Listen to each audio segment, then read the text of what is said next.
400 സീറ്റിന്റെ ആത്മവിശ്വാസം പ്രധാനമന്ത്രി നരേന്ദ്രമോദി ആവർത്തിക്കുമ്പോൾ പ്രതിപക്ഷം ബി.ജെ.പിയെ ഓർമ്മിപ്പിക്കുന്നത് 2004-ലെ തിരഞ്ഞെടുപ്പാണ്.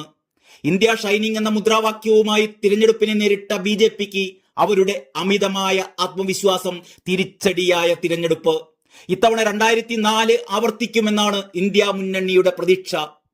2004-ലെ തിരിച്ചടി ബി.ജെ.പിക്ക് അത്ര പെട്ടെന്നൊന്നും മറക്കാനാവില്ല.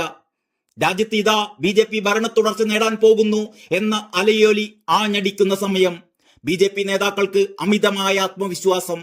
കാലാവധി തീരാൻ സമയമുണ്ടായിട്ട് പോലും ലോക്സഭ പിരിച്ചുവിട്ട് തിരഞ്ഞെടുപ്പിനെ നേരിടാനുള്ള തീരുമാനം. 65 കോടിയോളം രൂപ ചെലവാക്കി PR കമ്പനിയുടെ സഹായത്തോടെ നാടിളക്കിയുള്ള പ്രചാരണം. അതിനവർ ഒരു തലക്കെട്ടും നൽകി, ഇന്ത്യ ഷൈനിങ്, ഇന്ത്യ തിളങ്ങുന്നു. 2004 ഏപ്രിൽ 20 മുതൽ മെയ് 10 വരെ 4 ഘട്ടങ്ങളിലായി അന്ന് തിരഞ്ഞെടുപ്പ് നടന്നു. കേവല ഭൂരിപക്ഷത്തിന് വേണ്ടത് 272 സീറ്റുകൾ. രാജസ്ഥാൻ, മധ്യപ്രദേശ്, ഛത്തീസ്ഗഡ് എന്നിവിടങ്ങളിൽ നടന്ന നിയമസഭാ തിരഞ്ഞെടുപ്പിൽ ബി.ജെ.പി ഭരണം പിടിച്ചതോടെയായിരുന്നു അവരുടെ ആത്മവിശ്വാസം കൂടിയത്. NDA സഖ്യത്തിൽ Shiv Sena, Akali Dal, Janata Dal, Biju Janata Dal, Nationalist, Trinamool Congress, AIADMK, TDP അടക്കമുള്ള പ്രമുഖ പാർട്ടികൾ.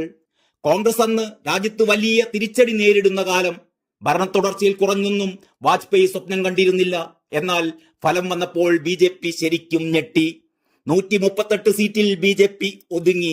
സഖ്യകക്ഷികൾക്കെല്ലാം ചേർന്ന് 185 സീറ്റുകൾ മാത്രം. NDAയുടെ ഭരണ തുടർച്ച എന്ന സ്വപ്നം പൊലിഞ്ഞു. തകർന്നെന്ന് കരുതിയ കോൺഗ്രസ് 145 സീറ്റ് നേടി ഏറ്റവും വലിയ ഒറ്റക്കക്ഷിയായി.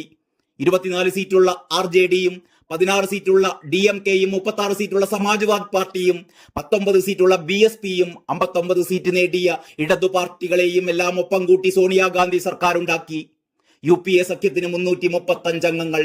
അമേഠിയിൽ നിന്നും രാഹുൽ ഗാന്ധി ആദ്യമായി ജയിച്ചു കയറിയ തിരഞ്ഞെടുപ്പ് കൂടിയായിരുന്നു അത്.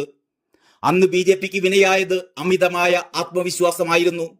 വാജ്പേയിയുടെ കാലത്ത് സാമ്പത്തിക വളർച്ചയും വിലക്കയറ്റം പിടിച്ചു നിർത്തിയതും അടിസ്ഥാന സൗകര്യ വികസനവുമെല്ലാം തുണയ്ക്കുമെന്ന് NDA ഉറപ്പിച്ചിരുന്നു.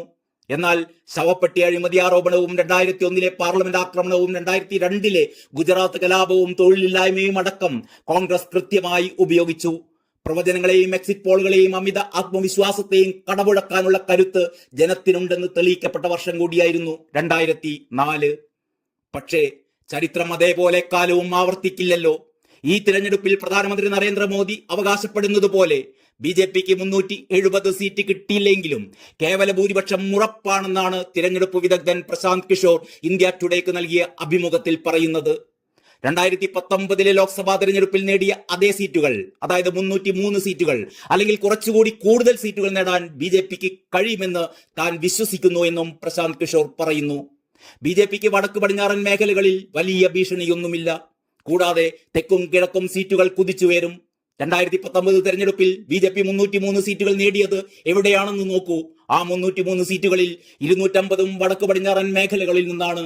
ഇതിൽ അവർക്ക് കാര്യമായ നഷ്ടമൊന്നും സംഭവിക്കില്ല, പ്രശാന്ത് കിഷോർ ചൂണ്ടിക്കാട്ടുന്നു. കിഴക്കൻ തെക്ക് മേഖലകളിൽ ബി.ജെ.പിക്ക് നിലവിൽ 50 സീറ്റുകളാണുള്ളത്. അത് 15-20 സീറ്റുകൾ വരെ വർദ്ധിക്കുമെന്നാണ് പ്രതീക്ഷിക്കുന്നത് എന്നും പ്രശാന്ത് കിഷോർ വിശദീകരിച്ചു. പ്രധാനമന്ത്രി മോദിക്കെതിരെ വ്യാപകമായ രോഷം രാജ്യത്തില്ലെന്നും അദ്ദേഹം കൂട്ടിച്ചേർക്കുന്നു. ഒരു പാർട്ടിക്കെതിരെയോ അതിന്റെ നേതാവിനെതിരെയോ ജനങ്ങൾക്കിടയിൽ കാര്യമായ രോഷമുണ്ടാകുമ്പോഴാണ് ഒരു സർക്കാർ തോൽക്കുന്നത്. പ്രധാനമന്ത്രിക്കെതിരെ വ്യാപകമായ രോഷമുണ്ടെന്ന് ഇരുപക്ഷത്തു നിന്നും, സർക്കാരിൽ നിന്നോ പ്രതിപക്ഷത്തു നിന്നോ കേൾക്കാനില്ല എന്നും പ്രശാന്ത് കിഷോർ പറയുന്നു. ബി.ജെ.പി പ്രതിരോധത്തിലായ പല സമയങ്ങളിലും പ്രതിപക്ഷം തങ്ങളുടെ അവസരങ്ങൾ നഷ്ടപ്പെടുത്തി എന്നും പ്രശാന്ത് കിഷോർ ചൂണ്ടിക്കാട്ടുന്നു. സഖ്യത്തിനുള്ളിലെ പാർട്ടികൾ പോലും പരസ്പരം പോരടിക്കുന്ന കാഴ്ചകളാണ് കാണാൻ കഴിയുന്നത്. അയോധ്യ രാമക്ഷേത്ര നിർമ്മാണം ഇതിൽ പ്രധാനപ്പെട്ടതായിരുന്നു. വിഷയം പ്രധാന ചർച്ചയായപ്പോൾ ഇന്ത്യ സഖ്യം ഒന്നും മിണ്ടാതെ കൈകെട്ടി നിൽക്കുകയായിരുന്നു. ഫെബ്രുവരിയിൽ ഇത് സംബന്ധിച്ച് പ്രതിപക്ഷം ചർച്ചയ്ക്ക് തുടക്കമിടുമ്പോഴേക്കും ഏറെ വൈകിപ്പോവുകയും ചെയ്തു.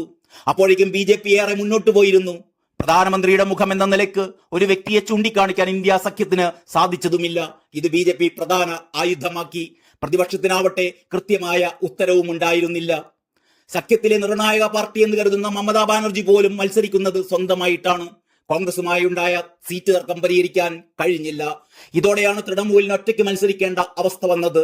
ബി.ജെ.പി ആഗ്രഹിച്ച പോലെ വോട്ട് ബാങ്കിലുള്ള വിള്ളലുണ്ടാക്കാൻ മാത്രമാണ് ഇതുകൊണ്ട് കഴിഞ്ഞത് എന്നും പ്രശാന്ത് കിഷോർ പറയുന്നു. മോദിയും BJPയും അപരാജിതരല്ല, പക്ഷേ ഇന്ത്യ സഖ്യം അവരെ പരാജയപ്പെടുത്താനുള്ള ആയുധം ഉപയോഗിക്കുന്നതിൽ തോറ്റുപോയി എന്നും പ്രശാന്ത് കിഷോർ വ്യക്തമാക്കുന്നു. News desk Kalakaumudi.